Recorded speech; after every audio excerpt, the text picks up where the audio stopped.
Mesdames et messieurs, bonsoir. C'est l'heure du flash. La journée nationale de la solidarité sera célébrée demain. Cette journée offre l'occasion de rappeler à la conscience collective l'obligation de s'assister les uns les autres. Thème retenu pour cette édition, solidarité et vivre ensemble, défi pour une Côte d'Ivoire émergente à l'horizon 2020. Il évoque la nécessité d'une cohésion entre les communautés pour un développement harmonieux. Le message du gouvernement à l'endroit des populations sera délivré par la ministre de la Solidarité, de la Famille, de la Femme et de l'Enfant dans notre édition de 20h. L'Association des jeunes pour le développement durable de la Côte d'Ivoire a organisé une journée, elle est dédiée à la mer africaine. L'objectif de cette association apolitique est de magnifier et de faire la promotion de la femme en lui octroyant une place de choix dans la société africaine. Au cours de cette première édition, 3 femmes ont été distinguées. La cérémonie a eu pour cadre la commune d'Adjamé. Nous y reviendrons. La région de San Pedro continue d'enregistrer des dégâts dus à la forte pluviométrie. Ce sont plus de 400 hectares de riz qui représentent une production de plus de 3000 tonnes qui ont été détruits. Des dégâts qui ont engendré des pertes sèches pour les producteurs de riz de la région. Des initiatives sont en cours pour leur venir en aide. Suivez le reportage de Mamadou Kwasi. Des plantations de riz paddy sous les eaux à San Pedro. Au total, 450 hectares de riz inondés depuis le mois de juin 2014. Une situation due à la forte pluviométrie enregistrée dans la région de San Pedro cette année. Le préjudice est lourd.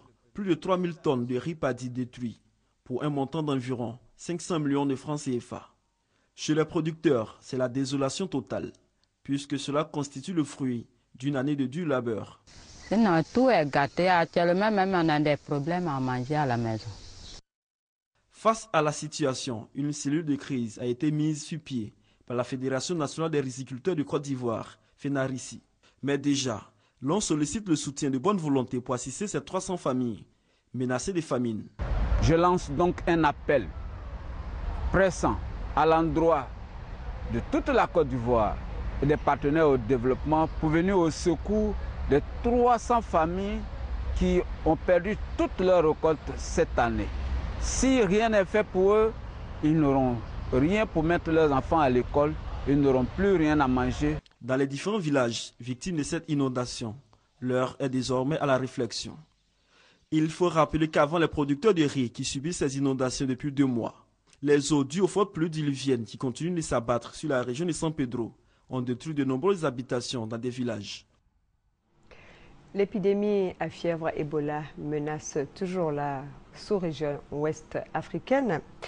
Aucun cas n'est déclaré en Côte d'Ivoire, mais les autorités préfectorales de la ville de San Pedro ont décidé d'accompagner le gouvernement dans son action de sensibilisation et de prévention contre la fièvre hémorragique Ebola. Depuis quelques jours, elles ont lancé une vaste opération de contrôle dans les marchés, les maquis et les restaurants de la ville afin de mettre en application les mesures du gouvernement, à savoir l'interdiction de consommation du gibier.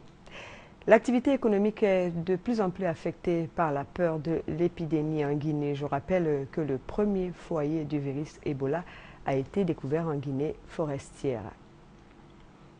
Au grand marché de Madina, le poumon économique de la Guinée, les activités sont au ralenti. À la gare routière du Libéria, rien ne bouge. Les véhicules qui transportent habituellement des marchandises entre Conakry et Freetown, la capitale de la Sierra Leone, ou Monrovia, la capitale du Libéria, sont à l'arrêt. Conséquence de la fièvre hémorragique Ebola. Les échanges entre les 3 pays sont interrompus puisque les frontières sont fermées. Ça ne marche pas. Tu viens le matin jusqu'à 17h, 18h, tu rentres.